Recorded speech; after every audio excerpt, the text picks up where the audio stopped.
भोजन से पहले क्यूआर कोड को स्कैन करें, जांच करें।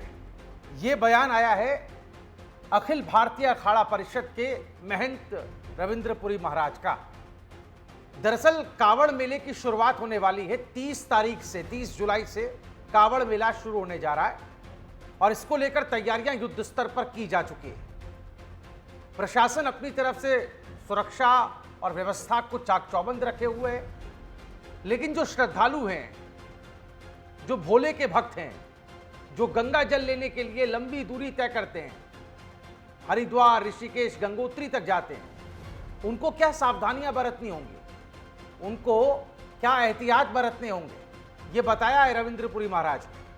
उनके इस बयान को लेकर सोशल मीडिया पर हलचल शुरू हो चुकी है। क्या कुछ उन्होंने कहा है बताऊंगा आपको। नमस्कार, आप देख रहे हैं एनएमएफ न्यूज, आपके साथ मैं हूं पून शर्मा। और ये खबर लोगों के आंख कान खोल देने वाली है, क्योंकि अतीत में ऐसे कुछ घटनाएं हो चुकी हैं जिसमें कथित तौर पर हिंदू श्रद्धालुओं को, उनकी आस्था को नुकसान पहुंचाने की कोशिश की जाती रही। थूक जिहाद का मामला तो आपको याद ही होगा, किस तरीके से खाने में थूक फेंक दिया जाता है, फिर परोसा जाता है। वो तो वीडियोस वायरल हो जाती है तो पता चल जाता है।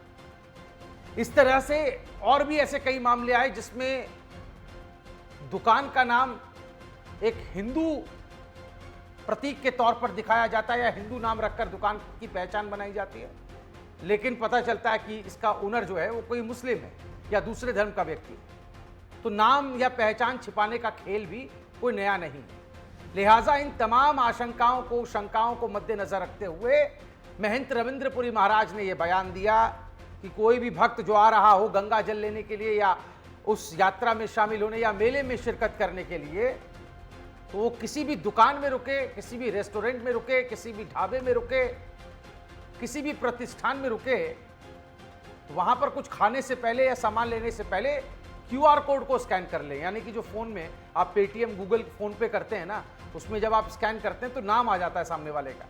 तो नाम आ जाएगा तो आपको संतुष्टि हो जाएगी, आप कंफर्म कर सकेंगे कि ये व्यक्ति कौन है, इसकी आइडेंटिटी क्या है। तो ये इस पूरे खबर का एक तरीके से सार मैंने आपको बताया, लेकिन रविंद्रपुरी महाराज ने क्या कुछ बताया है आगामी कावड़ मेले को मद्देनजर रखते हुए, और कैसे उत्तराखंड के मुख्यमंत्री पुष्कर सिंह धामी खुद कमान हाथ में लेकर इस पूरे प्रशासनिक व्यवस्था के इंतजाम को देख रहे हैं। सबसे पहले रविंद्रपुरी महाराज ने क्या कुछ कहा है वो बयान आपको दिखा देते हैं। रविंद्रपुरी महाराज ने कहा कि कावड़ यात्रा भगवान शिव के प्रति आस्था, श्रद्धा और सनातन परंपरा का प्रतीक है। इस यात्रा में बड़ी संख्या में श्रद्धालु व्रत और सात्विक जीवन शैली का पालन करते हैं। ऐसे में उन्हें भोजन और पेय पदार्थ ग्रहण करते समय विशेष सतर्कता बरतनी चाहिए। उन्होंने कहा कि यदि किसी प्रतिष्ठान पर क्यूआर कोड उपलब्ध हो तो उसे स्कैन कर खाते की जानकारी देखी जा सकती है। साथ ही दुकान पर लगे बैनर, धार्मिक प्रतीकों और अन्य उपलब्ध सूचनाओं पर भी ध्यान देना चाहिए। यही नहीं, उन्होंने कहा कि पूर्व में ऐसे मामले सामने आए जिनमें कुछ लोगों ने अपनी वास्तविक पहचान छिपाकर दुकानें संचालित की। बाद में पहचान सामने आने पर विवाद की स्थिति बनी। ऐसे घटनाक्रमों से बचने के लिए श्रद्धालुओं को पहले ही आवश्यक जानकारी प्राप्त कर लेनी चाहिए। उनका कहना था कि इससे कांवड़िए अपनी संतुष्टि के अनुसार निर्णय ले सकेंगे कि उन्हें संबंधित प्रतिष्ठान से भोजन करना है या नहीं। रविंद्रपुरी महाराज ने आगे कहा कि कांवड़ यात्रा सात्विक और शुद्ध आस्था की यात्रा है, इसीलिए किसी भी श्रद्धालु का धर्म भ्रष्ट ना हो और यात्रा की पवित्रता बनी रहे, इसके लिए सभी को जागरूक रहने की आवश्यकता है। उन्होंने शिव भक्तों से अफवाहों और उकसावे से दूर रहने और यात्रा के दौरान संयम और अनुशासन बनाए रखने की भी अपील की है।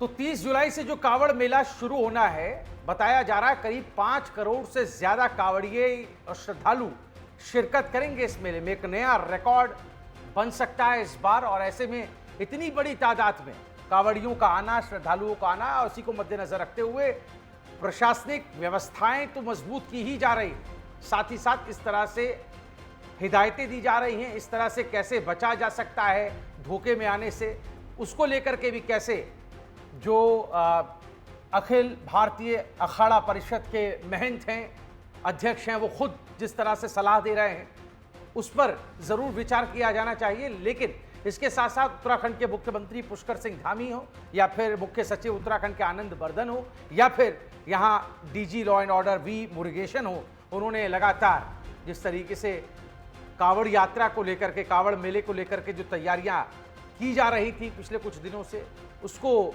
न सिर्फ उसका अवलोकन किया, बल्कि कैसे और जो बीच की दिक्कतें हैं वो भी दूर हो सके, यात्रियों को कम से कम कष्ट हो, सुविधाएं कैसे बढ़ाई जा सके, इस पर भी लगातार विचार विमर्श किया जा रहा है। हरिद्वार की जब बात होती है तब बात आती है गैर हिंदुओं के प्रवेश पर प्रतिबंध की। आपको याद होगा हाल ही में हरिद्वार में मामला काफी गरमाया था और खासतौर पर गंगा किनारे जो क्षेत्र हैं वहां पर आप देखिए इस तरह से एक बोर्ड्स और होर्डिंग्स लगा दिए गए थे जिसमें साफ साफ लिखा था गैर हिंदुओं के प्रवेश वर्जित है, गैर हिंदुओं का आना वर्जित है।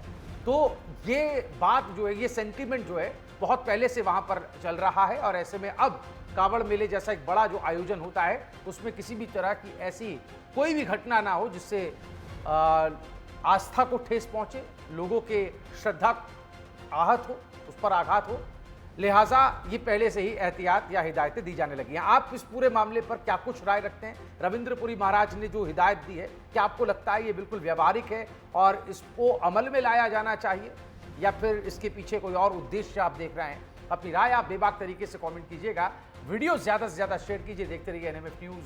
नमस्कार। कई लोग दुकान खोल के जो है नाम बदल कर दुकान खोलते हैं और खाना भी है गलत तरीके का परोसा जाता है, लहसुन प्याज। बहुत बहुत आशीर्वाद साधुवाद। यत्र योगेश्वरा कृष्णो यत्र पार्थो धनुर्धरा तत्र शिर विजयो भौत्र ध्रुवा नितिर्मतिर्मम। जहाँ हमारे माननीय प्रधानमंत्री जी है, उत्तराखंड के मुख्यमंत्री जी है, उत्तर प्रदेश के मुख्यमंत्री जी है, वहाँ असंभव भी संभव है।